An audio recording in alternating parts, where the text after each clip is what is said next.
Asia কাপের group পর্বে সবচেয়ে বিগ ম্যাচ অনুষ্ঠিত হতে যাচ্ছে আর মাত্র কয়েক ঘন্টা পরেই। আফগানিস্তান এবং শ্রীলঙ্কার মধ্যে যে ম্যাচটি অনুষ্ঠিত হবে, এই ম্যাচটির ফলাফলের উপর নির্ভর করছে গ্রুপ বির তিনটা দলের সুপার ফোরে যাওয়ার ইকুয়েশন। সেখানে কোন দলটা যাবে এই ম্যাচটার ফলাফলের উপর নির্ভর করতেছে। শ্রীলঙ্কা যেতে পারে, আফগানিস্তান যেতে পারে, বাংলাদেশ যেতে পারে। যদি আমরা পয়েন্ট টেবিল দেখি, শ্রীলঙ্কা হচ্ছে টপার পজিশনে, তারা দুইটা ম্যাচ খেলে দুইটাতে জয়লাভ করে, তাদের পয়েন্ট হচ্ছে 4 এবং রান রেট হচ্ছে তাদের +1.546। এবং যদি বাংলাদেশ ইতিমধ্যে তিনটা ম্যাচ খেলে ফেলেছে, সেখানে বাংলাদেশ দুইটাতে জয়লাভ করে, একটিতে পরাজিত হয় এবং বাংলাদেশের পয়েন্ট হচ্ছে 4 এবং বাংলাদেশ রান রেটের দিক থেকে অনেক পিছিয়ে আছে, তাদের রান রেট হতো 2.270 এবং 3 নাম্বার পজিশনে 2 পয়েন্ট নিয়ে দুইটা ম্যাচ খেলে একটিতে জয় একটিতে পরাজয়। আফগানিস্তানের রান রেট কিন্তু সবার থেকে উপরে, আফগানিস্তানের রান রেট শ্রীলঙ্কা বাংলাদেশের থেকে উপরে, +2.150। সো আফগানিস্তান এই কয়েক ঘন্টার পরে যে শ্রীলঙ্কার বিপক্ষে যে ম্যাচটা অনুষ্ঠিত হবে, সেখানে যদি আফগানিস্তান যদি শ্রীলঙ্কার বিপক্ষে জয়লাভ করলেই তারা হচ্ছে সুপার ফোরে কোয়ালিফাই করবে। এক্ষেত্রে বাংলাদেশ হচ্ছে এই গ্রুপ পর্ব থেকে তারা বাদ পড়ে যাবে। তো সেদিক থেকে যদি আফগানিস্তান শ্রীলঙ্কাকে বড় ব্যবধানে পরাজিত করে, তাহলে হচ্ছে এই পর্ব থেকে আফগানিস্তান এবং বাংলাদেশ সুপার ফোরে কোয়ালিফাই করবে, শ্রীলঙ্কা বাদ পড়বে। তো সেই ইকুয়েশন এবং পুরো ম্যাচের হচ্ছে খুঁটিনাটি নিয়ে একটু আলোচনা করব। যদি আমরা দেখি হেড টু হেড, শ্রীলঙ্কা এবং আফগানিস্তান 8 ম্যাচে তারা মুখোমুখি হয়, সেখানে 5টি ম্যাচে শ্রীলঙ্কা জয়লাভ করে এবং 3টি ম্যাচে আফগানিস্তান জয়লাভ করে। এবং যদি আমরা দেখি লাস্ট টি-20 3 ম্যাচের সিরিজে ডাম্বুলায় অনুষ্ঠিত হয়, সেখানে 3টা ম্যাচের মধ্যে একটিতে আফগানিস্তান জয়লাভ করে এবং শ্রীলঙ্কা 2টি ম্যাচে জয়লাভ করে। যদিও যদি দলীয় স্কোরগুলো দেখি, 2টি ম্যাচ ছিল হাই স্কোরিং ম্যাচ এবং একটি ছিল মিডিয়াম স্কোর, যেটা হচ্ছে 156 আফগান 160 করে শ্রীলঙ্কা, 156 রানে হচ্ছে অল আউট হয়ে যায় আফগানিস্তান, সেখানে 4 রানের একটা জয় পায় হচ্ছে শ্রীলঙ্কা। তারপরে যদি দেখি 187 রান করে শ্রীলঙ্কা, সেখানে 115 রানে অল আউট হয়ে যায় আফগানিস্তান। এবং যেটা সবচেয়ে বিগ স্কোর, 209 রান করে আফগানিস্তান, 206 রানে অল আউট হয়ে যায় শ্রীলঙ্কা, সেই ম্যাচটা আফগানিস্তান জয়লাভ করে 3 রানে। তো বুঝতে পারতেছেন শ্রীলঙ্কা এবং আফগানিস্তানের ম্যাচগুলো কিন্তু খুব ক্লোজ হচ্ছে এবং সেখানে আফগানিস্তান যদিও ব্যাটিং, বোলিং এবং ফিল্ডিং যে ডিপার্টমেন্টেই ধরেন না কেন, সেখান থেকে আফগানিস্তান কিন্তু শ্রীলঙ্কার থেকে বলতে গেলে অনেকটা পিছিয়ে রয়েছে। কিন্তু আফগানিস্তানের যে স্পিন ডিপার্টমেন্ট, তারা এত স্ট্রং, তারা এত ভেরিয়েশন বোলিং এর বৈচিত্র্যের ক্ষেত্রে, তো সেক্ষেত্রে হচ্ছে যে কোনো টিমের ব্যাটসম্যানদেরকে তারা হচ্ছে বিভ্রান্তিকর অবস্থায় ফেলতে পারে এবং যে কোনো রান তারা হচ্ছে ডিফেন্ড করার সেই সক্ষমতাটা।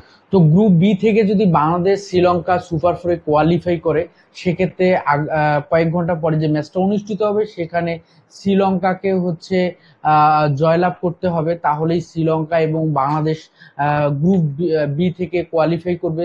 সেখানে গ্রুপ চ্যাম্পিয়ন হবে শ্রীলঙ্কা, গ্রুপ রানার্স আপ হবে বাংলাদেশ। এবং যদি ম্যাচটা অনুষ্ঠিত হবে, সেই ম্যাচটা যদি বৃষ্টিতে পরিত্যক্ত হয়, যদি পয়েন্ট ভাগাভাগি হয়, সেক্ষেত্রেও হচ্ছে শ্রীলঙ্কা এবং বাংলাদেশ গ্রুপ বি থেকে সুপার ফোরে কোয়ালিফাই করবে। সেক্ষেত্রে আফগানিস্তান 3 পয়েন্ট নিয়ে তারা এই গ্রুপ থেকে বিদায় নেবে।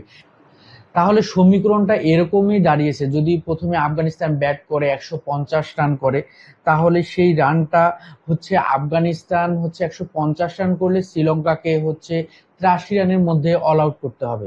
এবং যদি শ্রীলঙ্কাকে 83 রানের মধ্যে আটকাতে পারে, তাহলে বাংলাদেশ সুপার ফোরে কোয়ালিফাই করবে।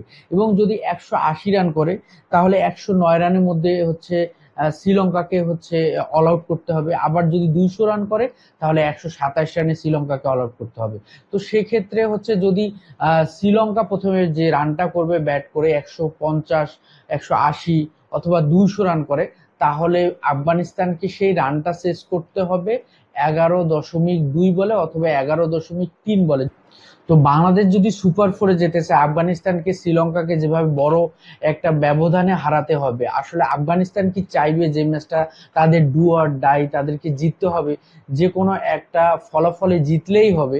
তো সেই তারা কি চাইবে যে শ্রীলঙ্কার বিপক্ষে এত বড় ব্যবধানে জয় তুলতে গিয়ে তারা ম্যাচটাকে খুব রিস্ক পজিশনে নিয়ে যাবে? আসলে তারা সেরকম চাইবে না। অতএব এরকম সমীকরণ হওয়ার সম্ভাবনা খুবই কম।